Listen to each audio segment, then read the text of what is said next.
"You're just a burden to this family," my sister said, tossing my diary into the trash. "Nobody wants you here anyway. Please stay with me as I tell you my story. And if it touches you, please subscribe, and share it with someone who needs to hear it." She stood in the middle of my room, already pulling down my posters and tossing my things into boxes like they were garbage. She looked happy. Her voice was light as she talked to herself about where she'd put her makeup table, what color the walls should be. Like I wasn't even there. I stood in the doorway, still, watching. The room didn't feel like mine anymore. The air was cold and sharp. My parents were in their bedroom. The door was closed. But they heard everything. I knew they did. They didn't come out. I walked in slowly and started collecting what was left of my things. A worn-out bracelet, my old sketchbook, a folded letter from a friend. My sister barely glanced at me. "You should have left a long time ago," she said. "This house is better without you." She laughed. I didn't. I didn't cry either. My chest hurt, but I didn't show it. I just kept packing. My fingers shook, but I folded every shirt like it still mattered. I opened a drawer and found a photo. Me, my sister, and our parents at the beach. She had torn it down the middle. My face was missing. I placed it in my bag without a word. She was already making plans out loud. "I'll hang the fairy lights here," she said, pointing to the window. "And finally get rid of that ugly old lamp." She meant the one Dad gave me when I was 12. I took it with me. The bed was stripped. My posters were gone. Even the smell of the room was changing. I zipped my bag and sat on the edge of the mattress. My sister didn't stop talking. My parents still didn't come out. No one asked where I was going. Downstairs, I heard the sound of the TV. Laughter. My sister was already celebrating. I stood up and walked out of the room. My heart was heavy, but my feet kept moving. I didn't say goodbye. I walked past their closed door. Past the photos on the wall where my face had already started to fade. Past everything that used to feel like home. When I reached the front door, I paused. Just for a second. Not to wait. Just to breathe. They thought they pushed me out. But what they really did was set me free. Before she came back, things were different. The house wasn't perfect, but it was warm. My parents used to smile when I walked into the room. They asked about my day, sat with me during dinner, and kissed me goodnight even if they were tired. I was their girl, the quiet one, the kind one, the one who never asked for much but was always there when they needed her. I remember how Mom would save the last piece of cake for me. How Dad would ask me to help him with small things around the house, then pat my head and say I was his little helper. They didn't need me to be loud or bold. Just being there was enough. And I felt safe. I belonged. But everything changed the day my sister returned from Mumbai. She had been living there with our aunt for over a year, saying she was doing a diploma course in interior design. She used to call once in a while, fast, cheerful calls where she'd brag about the city, her freedom, her new friends. But when she came back, she wasn't the sister I remembered. She came through the door with expensive bags, perfect nails, and an attitude like she owned everything. Her voice was sharper. Her words had weight. It wasn't just the way she dressed or talked. It was like she had brought a whole different air with her. She didn't come back to be part of the family. She came back to take over. At first, I was excited. I thought we'd go back to late-night talks and silly fights over snacks. I thought maybe she missed us. But I was wrong. She talked over me like I didn't exist. She called me weird in front of our parents, joked about my clothes, and laughed when I said anything serious. If I tried to speak, she rolled her eyes. If I stayed quiet, she said I was moody. No matter what I did, she twisted it. Slowly, she started feeding my parents little comments. That I was lazy. That I never helped. That I gave her attitude. She acted sweet in front of them, but I could see through it. She knew exactly what she was doing. And it worked. My parents began repeating her words. They called me ungrateful. Said I was becoming difficult. Suddenly, everything I did was a problem. If I was quiet, I was rude. If I was sad, I was being dramatic. They didn't ask me if I was okay, they just agreed with her. I started doubting myself. Maybe I was too sensitive. Maybe I was the issue. I tried to be better, more helpful, more invisible, anything that would bring back the way things used to be. But it didn't matter. She'd already changed the way they saw me. She had been gone for a year, but when she came back from Mumbai, it felt like she brought poison with her. The house didn't feel warm anymore. It felt tense. I didn't feel loved. I felt tolerated. I used to believe love didn't change. But now I knew it could.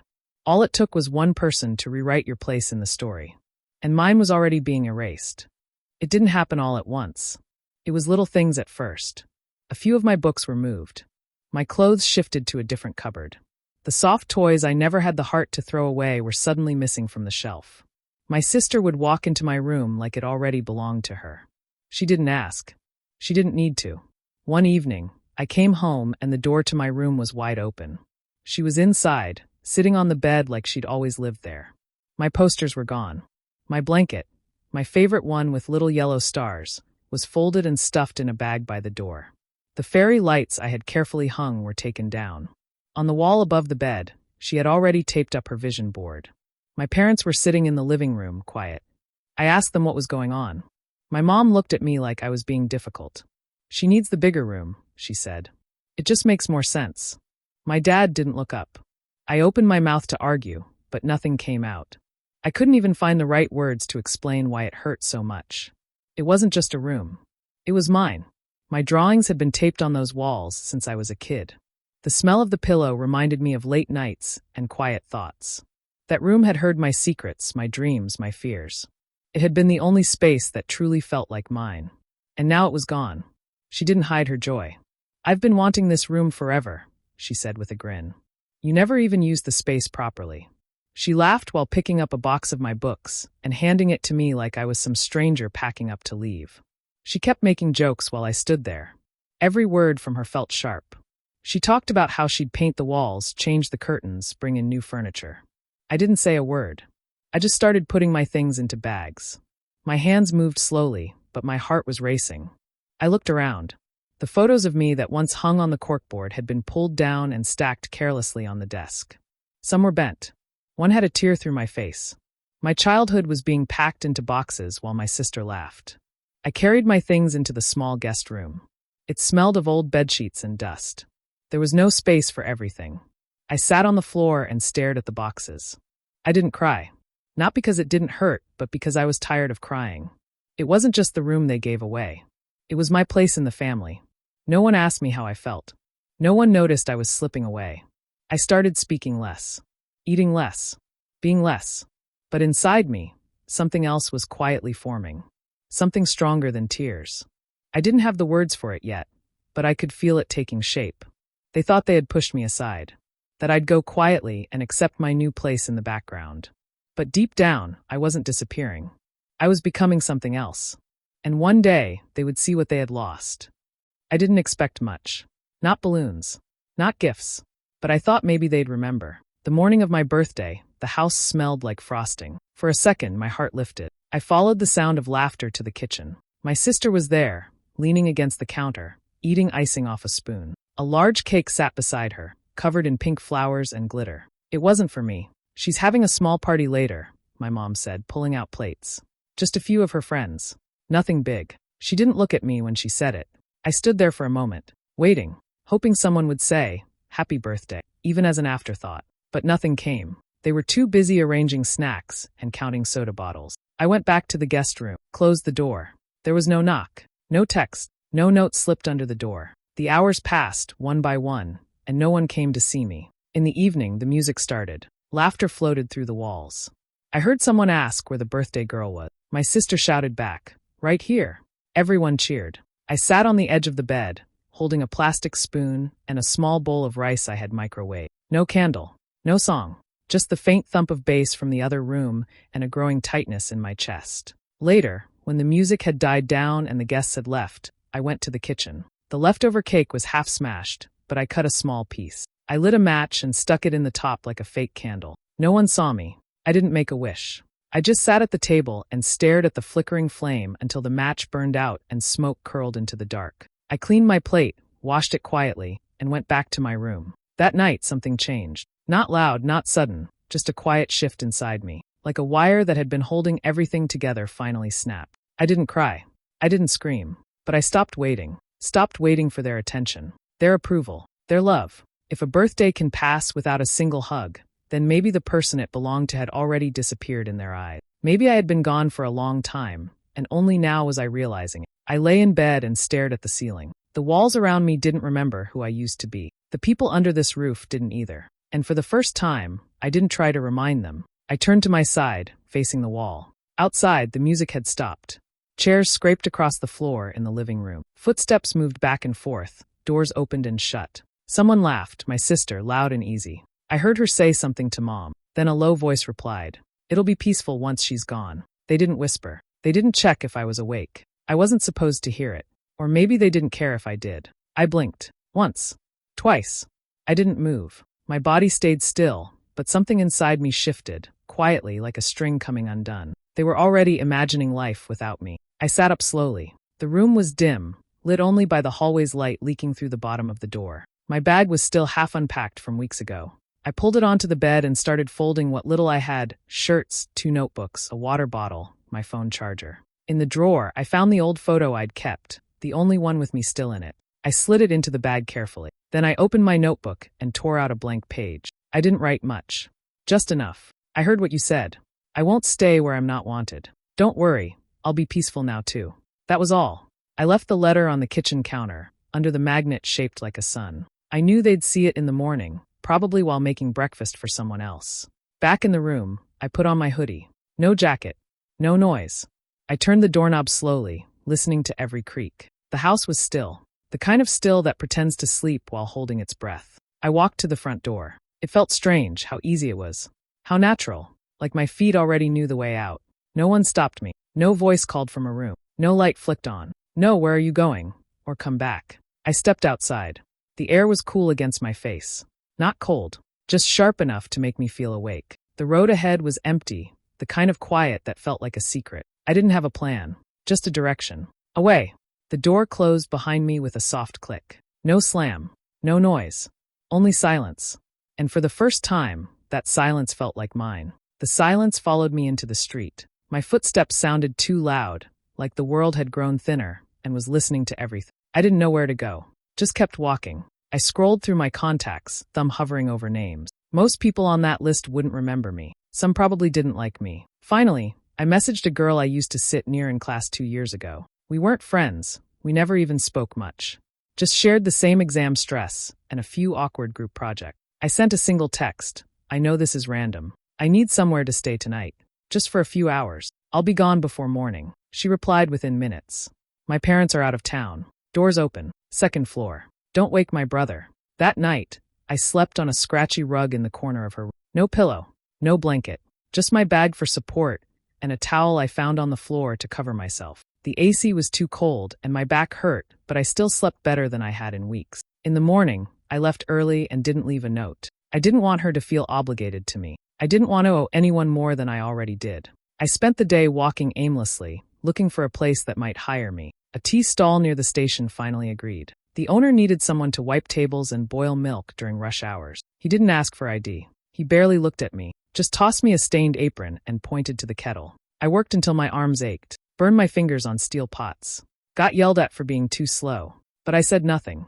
I needed the work. I needed to be tired enough that I wouldn't lie awake questioning if I had made a mistake by leaving. That night, I stayed on the rooftop of the building behind the stall. There was an old mattress someone had dumped there. The wind was sharp, but I curled into my hoodie and tried not to cry. I didn't want my tears to feel like weakness. I just wanted to feel something and then let it pass. Each day became a routine. Tea stall in the morning. Delivery job in the afternoon. Dishes at a roadside dhaba in the evening. No comfort. No safety net. Just motion. But even in that motion, I felt something I hadn't felt in years. Ownership. This pain was mine. These tired feet were mine. Every aching muscle. Every bruised wrist. Every tear I wiped away quietly. No one told me I was a burden. No one reminded me to smile more, speak less, apologize for simply existing. I was invisible to the world, but not in the way I had been at home. This kind of invisibility gave me room to breathe. Sometimes I'd pass a mirror in a shop and almost not recognize myself. Messy hair, sunburnt skin, eyes too tired to hold much light. But beneath that, I could sense something forming. Not pride, not yet, but direction. I didn't know where I was headed, but I wasn't lost. I was surviving, and every bruise was turning into fuel. The years passed. Quietly. No messages. No calls. No one asking where I'd gone, or if I ever made it back. But I didn't just survive. I moved from one paying job to the next. First, a cashier at a grocery store on the city's edge. Then at a printing shop, where I learned to fix paper jams faster than anyone. After that, receptionist in a small office. I wasn't ambitious. Not at first. I just wanted to stay afloat. I shared rooms with other girls, sometimes 4 to 1 mattress. Rented tiny spaces with tin roofs that dripped in monsoon. Ate whatever I could afford. Paid rent first, always. There were weeks where all I had was 2 pairs of clothes and a cracked phone screen. Nights I fell asleep on the floor of the bus stop between shifts. But I kept going. Every month, I saved a little. Every job taught me something. Not just skills, patience, reading people, staying alert, learning when to speak and when to watch. Eventually, I found a job at a digital services startup. They needed someone to handle customer calls and basic email. I lied on the application, said I had experience. But once I got in, I worked harder than anyone. I arrived early, stayed late, fixed problems quietly, listened more than I talked. By the end of the first year, they asked me to train the new hires. In that office, surrounded by blue screens and humming fans, I started to feel something shift. I was no longer the girl no one wanted. I was the one people came to when things broke. They trusted me, respected me, called me the calm one. I rented my own flat, small, but with a working lock and no roommates. I bought a secondhand fridge, framed a quote above my desk that said, "You're not invisible, just unspoken." Sometimes I'd stand in front of the mirror and barely recognize the woman looking back. Hair tied back, blazer pressed, eyes steady. I didn't see weakness anymore. I saw someone who had kept going, even when the ground under her feet kept shifting. I never brought up my past, not once. People only knew the version of me that clocked in every day and solved problems with a pen and quiet precision. Then one morning, I opened my inbox. There it was. A wedding invitation. My cousin's. Sent from my parents' email. No message. Just the details. A date. A location. At the bottom, a short note. "We heard you're doing well. Your sister would like to see you again. It would mean a lot if you came." I stared at the screen for a long time. Not because I was angry, but because I wasn't. They had erased me once.